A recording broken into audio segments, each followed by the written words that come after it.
여호수아 15장 63절 성경을 한번 찾아보세요. 여호수아 15장 63절 그리고 사사기 1장 21절 두 개를 한번 읽도록 하겠습니다. 자, 여러분들 보세요. 여호수아 15장 63절입니다. 우리 다 같이 봉독하도록 하겠습니다. 예루살렘 주민 여부수 족속을 유다 자손이 쫓아내지 못하였으므로 여부수 족속이 오늘까지 유다 자손과 함께 예루살렘에 거주하니라. 자, 사사기 1장 21절입니다. 사사기 1장 21절 찾으셨으면 봉독하겠습니다. 베냐민 자손은 예루살렘에 거주하는 여부수 족속을 쫓아내지 못하였으므로 여부수 족속이 베냐민 자손과 함께 오늘까지 예루살렘에 거주하니라.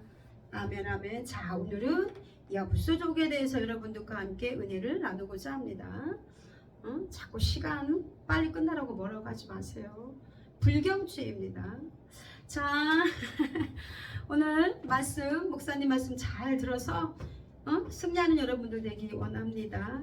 자, 오늘 이 시간에는요 여부수 족속에 대해서 나오는데 여호수아 15장을 보면은요 이게 딱 땅 분배를 해요. 여호수아 이제 여호수아가 그 가나안 그 땅으로 들어와서 그리고 땅 분배를 해요. 땅 분배를 할 때 유다 자손의 그 땅 그리고 다른 지파 땅이 다 이렇게 나눠줘요. 나눠주는데 거기에서 오늘 이 말씀 볼게요. 오늘 이 말씀 그러면 이 유다 자손이 쫓아내지 못한 게 족속이 하나 있었는데 그 여부수 족속이었고, 또 오늘 사사기에도 보면은 오늘 말씀에 보면은 베냐민 지파한테 원래는 그 여부수족이 거기에 속한 거였는데 그 지파도 역시 여부수족을 쫓아내지 못한 그런 상황이었어요. 그러면 지금 한번 생각해 볼게요. 이 여부수 족속의 그 성은 어디에, 여부수 족속은 어디에 있냐면은 유다 지파와 베냐민 지파 그 경계에 있던 데가 바로 여부수 족속이었어요. 근데 이 사람들은 아주 큰 백성은 아니었어요. 인구가 많지 않았어요. 그 당시 그 성읍을 따지고 보면은 12에이커래요. 성읍이. 그러니까 생각해 보세요. 1에이커가 200평이에요. 1에이커가 200평인데 이게 200평 되는 그런 땅이 12개 정도 있었다는 거니까 그렇게 큰 성읍은 아니었죠. 물론 이제 사람들이 주변에 살았으니까 그 성읍이라는 것은 살다가 농사 짓고 살다가 뭔 일이 있으면은 다 백성들이 전쟁 나거나 이러면 들어왔겠죠. 아무튼 그렇게 작은 성이었어요. 그리고 이 족속이 그렇게 크지 않았는데 이 사람들은 거기에 알바기처럼 딱 보면은 이스라엘의 거의 가운데 정도 되는 그런 곳에 알바기처럼 박혀 있었어요.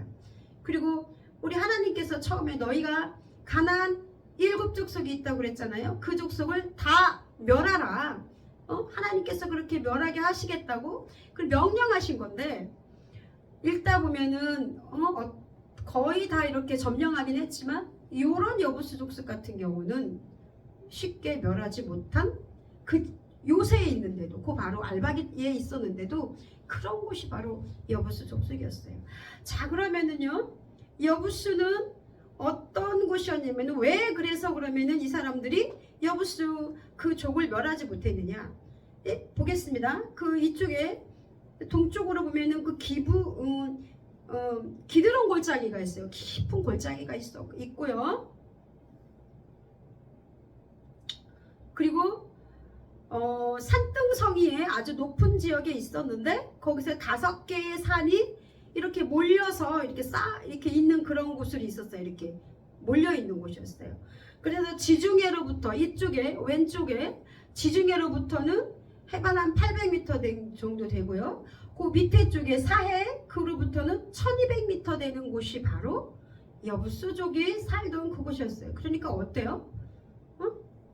난공불락이었던 거예요. 이쪽에 동쪽 이쪽으로는 기드론 골짜기, 깊은 골짜기가 있었고 높고 주변에 산들이 5개 정도가 이렇게 있었고요. 그래서 성경에서는 이 사람들을 그 유다 지파도 베냐민 지파도 이 사람들을 쫓아내지 못하고 그냥 공존하면서 살았을 거다라고 살았다고 그렇게 그냥 있나 보다 이러면서 그냥 살았을 거라고 그렇게 많은 사람들이 말씀하고 있습니다. 자, 그러면은 여기는 역사적으로 볼 때요 어느 곳이었냐면은요 우리 여러분들 창세기 14장 18절 보면은 멜기세덱 나오잖아요. 근데 그는 살렘 왕이라고 그랬잖아요. 살렘 왕. 살렘 왕이라고 이렇게 나와 있는데 아브라함이 조카 롯을 신할 왕으로부터 구출해 가지고 돌아오던 중에 살렘 왕 멜기세덱이 나와서 영접하고 또 그에게 아브라함이 10분의 1을 주죠. 거기에서부터 이 살렘 왕, 그래서 우리는 멜기세덱을 구약에 나타난 예수님의 예표라고 이렇게 말씀하고 있어요. 그러니까 이곳이 여부수지만 또 살렘이라고 이렇게 말하는 곳이 바로 이곳이었는데 그런데 왜 예수님의 예표라고 말할 정도로 그렇게 거룩한 왕이면서 누군지 어디서부터 불이 시작되었는지 모를 정도로 히브리서에서 이렇게 말씀 있는 것처럼 그랬는데 그곳이 왜 가나안 그 족속이 되었을까요? 그래서 이 살렘 왕 멜기세덱은 추측하기를 아마 원주민은 아니었을 것이다 이렇게 추측을 하는데 아브라함 그 지역에서 바로 그 지역에서 일찍이 하나님을 믿고 있었던 멜기세덱 그 왕이었으니까 그런 사람들이 있었을 것인데 시대가 이렇게 흐르면서 그 사람들이 사라지고 그리고 거기에 가나안 7족속 중에 하나인 여부스 민족이 살았을 것이다 라고 이렇게 많은 학자들이 추측하고 있습니다. 자, 그래서 사사기 19장 11절에 보면은요 여러분들 레위인과 첩사건이 나오잖아요. 그쵸? 생각나십니까? 레위인 그 첩을 그 악한 그 베냐민 지파 사람들이 강간해가지고 그거를 토막을 내가지고 다 각 지파마다 이렇게 그 뿌린 사건, 끔찍한 사건인데 거기서 그걸 어떻게 할 수 있냐면 그 사건을 제가 말하는 게 아니라 사사기 19장 11절에 보면은요 그 사람이 다시 밤을 지내고자 하지 아니하여 일어나서 떠나 여부스 맞은편에 이르렀으니 여부스는 곧 예루살렘이라.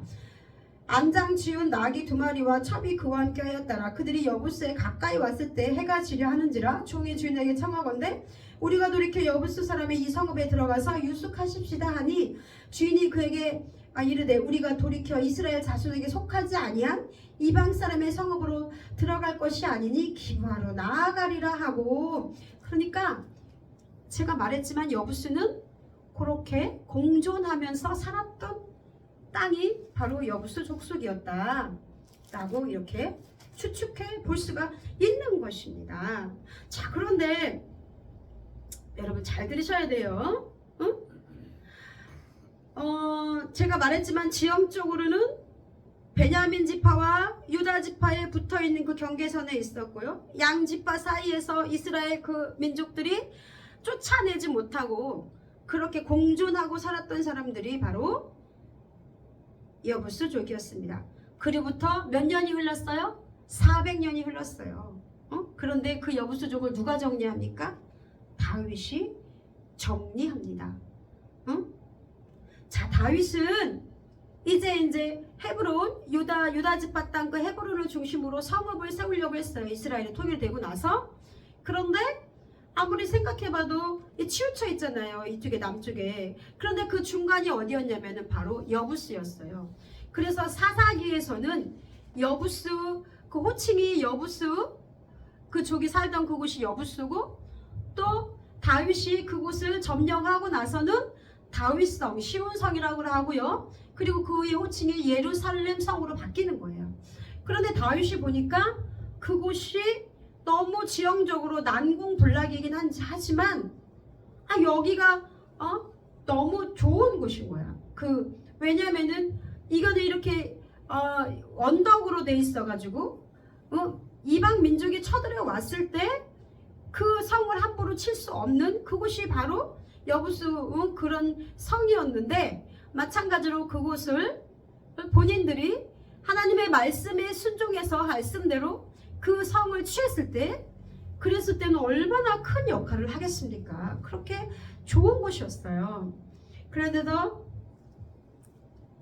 결국은 우리 다윗이 그 여부수 족을 이제 멸하게 이릅니다. 이것이 사무엘 하 5장에서부터 5장 6절에 나와 있어요. 자, 여러분들 제가 한번 읽어드릴게요. 사무엘 하 5장 6절에 보면, 왕과 그의 부하들이 예루살렘으로 가서 그 땅 주민 여부수 사람을 치려하며 그 사람들이 다윗에게 이르되 네가 결코 이리로 돌아오지 못하리라.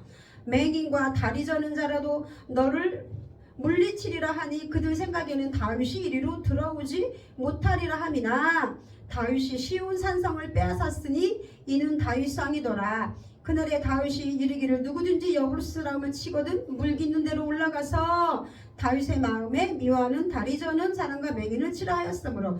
자, 우리 여기서 그럼 다윗이 어떻게 그 성을 쳤을까요? 궁금하지 않으십니까? 그게 사무엘상과 사무엘하와 역대상에 나와 있어요. 그런데 여기 그 여부수 성이 어떤 곳이었냐면 강수량이 굉장히 또 풍부한 곳이었어요.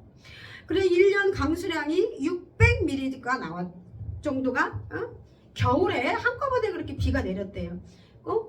그런데 우리나라는 지금 강수량이 1년에 1200에서 1300이 된 거죠. 근데 겨울철에만 그 하늘에서 그 내리는 물이 지하로 흘러 들어가서 이스라엘 지형이 어떻다고 그랬습니까? 파이프 같다 그랬잖아요. 그래서 지하로 물을 흡수해서 어디로 흘러갔어요? 기혼샘으로 흘러 들어간 거예요. 그러니까 이곳이 여부수가 바로 그 밑에 보면은 아주 커다랗고 막 이 백성들이 1년 내내 먹고 살 만한 충분한 물이 있는 곳이 바로 그곳이 바로 여부수성이었어요. 그래서 다윗이 이쪽으로도 못 가고 저쪽으로도 못 가고 어떻게 갈 수 없으니까 그 여부수성을 어떻게 공략을 했냐면은 어떻게 갔을 거예요? 어떻게 갔을 것 같아? 그 수로를 통해서 그리고 그 성으로 들어간 거예요. 여기서 하나님의 지혜가 보입니다. 난공불락이었던 그곳. 그래서 그 여부수 민족이 우습게 알았잖아요. 아이고 니네 그 절름발이 뭐 이런 사람 와봐 그래봤자 너희가 너희가 하지 못할 거야. 자, 오늘 아까 말씀대로 맹인과 다리 저는 자라도 너를 물리치리라. 그렇게 비웃었던 그 여부수 민족, 여부수족, 난공불락이었던 그 요새가 바로 다윗에 의해서 여호수아와 그리고 그 자손들이 미쳐 그 성을 그곳을 베냐민 족속도 유다 족속도 어떤 누구도 건드릴 수 없었던 그곳을 바로 다윗이 400년 후에 그것을 바로 점령합니다. 그리고 나서 거기에다가 예루살렘 성을 건축하죠. 그래서 호칭이 바뀌어요. 처음에는 오래전에 호칭은 살렘이었죠. 그래, 사사기 때는 여부수, 그러다가 이제는 다윗성, 시온성, 그리고 나서 이제 예루살렘 성으로 이렇게 이름이 바뀐 것입니다. 그러니까 예루살렘 성은 또 어떤 곳이냐면요, 그게 확장을 해가지고 모리아산이 있는 곳이 바로 이 아브라함이 이삭을 번제로 드린 모리아산이 있는 곳이 바로 이곳이었습니다. 자, 우리 여호수아 3장 10절에는요, 살아계신 하나님이 너희 가운데 계시사 가나안 족속과 헷 족속과 히위 족속과 브리스 족속과 아무리 족속과 여부수 족속을 너희 앞에서 반드시 쫓아내실 줄을 너희가 알리라. 하나님의 명령이었어요. 반드시 쫓아내야 돼. 그랬는데 여호수아 그 시기에, 그 시절에 어떤 누구도 그 여부수 이 족속을 몰아내지 못한 거예요. 베냐민 족속도 그렇고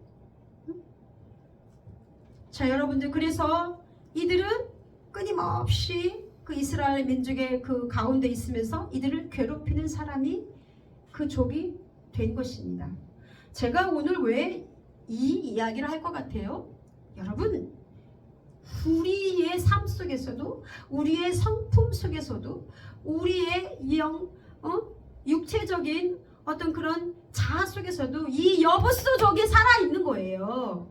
예수를 믿어서 구원을 받았고, 내가 당신의 자녀로 하나님께서 우리를 택하셔서 십자가로 보혈의 피로 구속하셔서 세워주셨지만, 그러나 우리 속에도 이 악한 성품들이 있는 거예요. 예수님을 믿음으로 인해서 너희가 분명히 말했죠. 여호수아에게 그 땅의 모든 가나안 7 족속을 너희가 쫓아내라, 멸하라 했는데 우리가 그걸 못한 거예요. 그리고 노력은 했지만 어떻게 하다 보니까 이 유다 자손과 베냐민 지파 그 사이에 있는데 그것이 난공불락의 성이 된 것처럼 우리 속에도 정말 어떻게 할 줄 모르는, 어떻게 할 수 없는 우리 정말 지독한 자아 쓴뿌리가 남아있는 것입니다. 그게 바로 여부수족입니다. 오늘 제가 여러분들에게 말하고자 하는 것은 그게 바로 그거예요. 그런데 이것을 완전히 내 속에서 제거하지 않는 한 예루살렘 성은 건축될 수 없다는 것입니다. 자, 나중에 다윗이 법궤를 가지고 그 예루살렘 성에다가 장막을 치고 그곳에 하나님의 법궤를 가져다 뒀습니다. 그래서 막 법궤가 들어올 때 막 다윗이 춤을 추잖아요. 하나님께서 온전히 우리 삶 속에 들어와서 역사하기 위해서는 여러분, 이렇게 여부수 족속, 내 속에 있는 가나안 7족 중에 있는 그것이 무엇인지 한번 생각해 보십시오. 그 여부수 족속을 내 속에서 몰아내야 됩니다. 믿습니까? 우리 생품에 있는 자아가 쓴뿌리가 남아 있습니다. 그것이 고집일 수도 있고요. 그것이 또 가난일 수도 있고, 그것이 또 다른 짜증일 수도 있고, 그것이 혈기일 수도 있고, 그것이 사치일 수도 있고, 정말 너무나 깊이 박혀 있어서 어떻게 할 수 없는 이것들이 있습니다. 그것은 부모로부터 내려온 것일 수도 있고, 내 태에서부터 조상으로부터 내려온 것일 수도 있습니다. 어느 순간에 어디서 생겨났는지 모르지만 어떤 사건으로 인해서 생겨난 그런 상처일 수도 있습니다. 이것을 우리가 제거해야 된다는 것입니다. 이것을 제거해야만 우리가 신앙생활을 제대로 할 수 있습니다. 온전히 하나님 앞으로 나아갈 수 있습니다.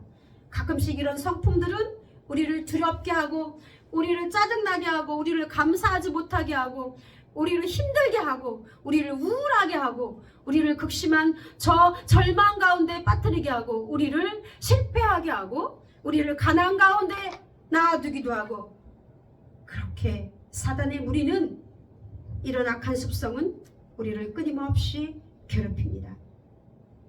우리 하나님께서는 반드시 내라고 그리고 쫓아내실 줄을 오늘 여호수아 3장 10절 너희 앞에서 반드시 쫓아내실 줄을 너희가 알리라 한 것처럼, 우리는 이것을, 우리 속에 있는 그 악한 성품을 하나님께서 쫓아내실 것이라는 것을 예수의 피로 이제 차례 삼아주신 이제 주님께서 그것을 쫓아내실 것이라는 것을 믿고 확신하면서 그 확신 속에 거하며 살아가는 여러분들 되기를 주님의 이름으로 축원합니다. 자, 여부수족의 그 영적인 의미를 볼게요. 여부수가 무슨 뜻입니까? 짓밟다, 이런 뜻입니다. 그래서 억압하다, 증오와 원망과 불평, 이런 뜻이 있는 것이 바로 여부수입니다. 여부수족은 오르난의 타작마당을 생각하시면 돼요. 그 아울이나 타작마당, 여부수족에. 자, 우리 다윗이 400년쯤 지난 후에 그 여부수족을 완전히 몰아내고 그것을 하나님의 성전을 세웠듯이, 우리도 결국은 하나님께서 그렇게 하실 것을 믿는 여러분 되기 바랍니다. 다윗은 예수 그리스도를 예표합니다. 그러면 우리가 주님을 의지하고 나아갔을 때 그렇게 여부수족을 쫓아낸 것처럼 우리 주님께서 언젠가는 우리가 노력하고 기도하고 주님 앞에 나아갈 때 악한 성품이 사라질 줄 믿습니다. 여러분, 저에게도 오늘 이 말씀을 묵상하면서 제가 준비하면서 느낀 게 있는데, 그게 내 안에 여부수족이 무엇이냐는 것입니다. 그 생각을 해봤어요. 내 안에 있는 것이 뭐지? 그것을 내가 가지고 있더라고요. 그런데 그의 악한 성품, 죄를 짓게 하는 그것을 이제 하나님께 나아가지 못하게 하고 기도하지 못하게 하고 믿지 못하게 하는 그것을 이제 주님 앞에 주님께서 그것을 내보실 것인 것을 확신하고, 그리고 내가 믿음으로 나아갈 때 그것이 쫓겨나감을 믿으시는 여러분들 되기 바랍니다. 여부수족을 어떻게 쫓아내야 돼요? 믿고 순종해야 돼요. 그래, 주님께서 우리를 구원해 주셨으니까 내 속에 있는 약한 성품도 아버지께서 정말 이거 제거해 주세요. 그리고 인내함으로 또 기도해야 됩니다. 언제 들어왔는지 몰라요. 조상 때부터 들어온 악한 것일 수도 있습니다. 그거 쫓아내야 돼요. 인내함으로. 지치죠, 힘들죠.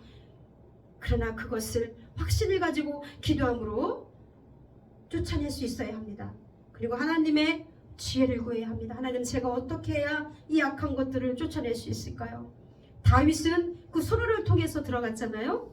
물이 있는 곳, 성령, 하나님 우리에게 성령님께 우리를 주셨어요. 성령님을 주셨어요. 예수님께서 부활하시고 우리에게 주신 그 성령님을 의지하고 성령님께 간구하면서 기도해야 돼요. 이와 같이 성령도 우리의 연약함을 도우시나니 우리는 마땅히 기도할 바를 알지 못하나 오직 성령이 말할 수 없는 탄식으로 우리를 위하여 친히 간구하시느니라. 무엇보다도 우리 속에서 그 악한 것이 있는 것을 싫어하시는 분이 누구입니까? 그분이 하나님이십니다. 하나님, 내가 주님의 말씀대로 살려고 하는데 정말 발버둥 쳐도 안 돼요. 하나님, 이 악의 죄악을 하나님 제 속에서 떠나게 해주세요. 여러분들, 제가 동성애에 관한 그런 유튜브를 들었어요. 동성애는 선천적인 것이냐 후천적인 것이냐. 근데 그곳에서 많은 사람들이, 예수를 믿는 사람도 동성애 속에 빠져서 살아갈 수밖에 없고 아무리 노력해도 안 되니까 나중에는 자살하고, 그 호르몬제가 그렇게 사람을 우울하게 한대요. 그런데 어떤 분이 그것에서부터 탈출했어요. 안 되는구나. 이렇게 절망했을 때 하나님께 나아가서 예수를 믿고 한 2년 3년 동안 계속 기도하고 말씀하고 이랬는데도 어느 순간에 그 쓴뿌리가 어떤 환경 속에서 확 나오더래요. 절망했을 때, 그때 죽을 결심을 했을 때 하나님께서 어떤 그 말씀을 통해서, 어떤 목사님의 말씀을 통해서 그 가운데 치유가 됐다 하더라고요. 내 속에서 모든 악한 것들이 막 빠져나가는 그런 게 느껴졌다라고. 그분이 이요나 목사님이라고 동성애 사역하시는 분이에요. 그래서 그분이 말씀하시기를 성경으로 우리가 예수를 믿음으로 극복할 수 있다라고 그분이 반대 의견 그런 사람들하고 토론하는 것을 제가 보았습니다. 우리에게도 그게 있어요. 하나님, 정말 내가 어떻게 할 수가 없어요. 나 타고났나 봐요. 그런데 그게 아니라는 것입니다. 믿으신 여러분들 되기 바랍니다. 우리 여러분들 믿고서 그 죄악과 싸워 승리하는 여러분들 되시기를 주님의 이름으로 축원합니다. 하나님께서 그 죄악들을 멸하시고 우리 마음의 중심에 오셔서 우리를 다스리게 해요. 그렇게 해야 합니다. 예수의 피를 날마다 뿌리고 주님 앞에 회개함으로 나아가셔야 됩니다. 고린도서 3장 17절에 주는 영이시니 주의 영이 계신 곳에는 자유함이 있느니라. 여러분들, 그 죄악으로부터 자유할 수 있습니다. 로마서 8장 2절, 이는 그리스도 예수 안에 있는 생명의 성령의 법이 죄와 사망의 법에서 너를 해방하였음이니라. 아멘. 우리는 모두 정복되지 않는 가나안 족속들이 우리의 삶 속에서, 우리의 마음 속에서, 자아 속에서 남아 있습니다. 그래서 우리는 자주 방황하고 그것들 때문에 너무 괴롭습니다. 이들이 남아 있음으로 해서 올무가 되어서 우리 옆구리를 자주 찌릅니다. 너무 아파요. 성경의 여호수아에 분명히 너 그거 쫓아내지 않으면 너희들이 그것에 올무가 될 거다라고 말씀하신 것처럼 그 죄악의 습성들, 언제 들어왔는지 모르는 그 악한 태어날 때부터 있었던지 중간에 들었는지 모르면 그 악한 죄악의 습성들이 아직도 저 타일처럼 단단히 우리 속에 붙어있는 것을 발견하게 됩니다. 여러분들, 이것에서부터 주님께 간구하고 기도함으로 인해서 승리하는 여러분들 되기 바랍니다. 이것을 쫓아내지 않으면 예루살렘 성은 건축이 될 수 없는 거예요. 여러분들 꼭 쫓아내야 돼요. 우리 마지막으로 여러분들 속에 있는 그 가나안 7 족속이 뭔가 한번 손가락으로 세어보세요. 자, 헷 족속은 공포와 두려움과 우울을 말합니다. 기르가스 족속은 혼돈과 무질서를 말합니다. 아무리 족속은 교만과 자랑을 말합니다. 가나안 족속은 낮은 자존감, 저주, 가난과 실패를 말합니다. 브리스 족속은 신경질과 미움과 혈기와 짜증을 가리킵니다. 히위 족속은 오락과 향락과 쾌락을 말씀합니다. 오늘 이 시간 우리 그 여부수족은 억압과 증오와 원망과 불평과 그리고 질병을 의미한다고 합니다. 물론 이거 100%다 이렇다라는 것은 아니지만 여러분들 속에 있는 가나안 7조 그거 생각해 보세요. 다 있더라고요. 우울함도 있었고요, 교만함도 있었고요, 낮은 자존감, 가난함, 신경질, 그리고 원망, 불평, 질병 너무나 많이 있더라고요. 여러분들 무엇이 있는 것 같아요? 그거 몰아내야 됩니다. 분명히 여호수아에게 그것을 너희가 쫓아내라 하신 하나님의 말씀대로 우리에게 주는 영적인 그런 의미가 있음을 여러분들 깨달으시는 여러분들 되기를 주님의 이름으로 축원합니다. 여러분 속에 있는 그 악한 가나안 족속, 그 여부스 그 족, 정말 너무나 그 난공불락 같은 그것마저도 우리 주님께서 쫓아냈을 것을 믿으시고 확신하는 여러분들 되게 주님의 이름으로 축원합니다. 기도하겠습니다. 할렐루야. 주님 감사합니다. 오늘 이 말씀대로 하나님 내 속에 있는 정말 그 악한 그 여부수족이 무엇입니까? 오늘 알기 원합니다. 하나님, 그것을 하나님 다윗이 400년 후에 멸하였듯이 하나님 우리 주님께서 그 속에 있는 것들 다 멸해주시고 우리에게 평안 주시고 우리에게 소망 주시고 그곳에 하나님 내 자아 속에 하나님의 법궤가 하나님 안치되어서 정말 하나님의 그 나라의 그 평안함을 누리며 살아가는 저희들 되기 원합니다. 성령님, 오늘 이 시간 우리들에게 강하게 오셔서 우리를 하나님 이끌어 가시고 우리의 그 연약함을 도우신 하나님을 의지하고 성령님을 의지하고 기도할 때 우리의 연약함을 붙들어 주시고 승리하게 하시는 우리 주님을 믿고 찬양합니다.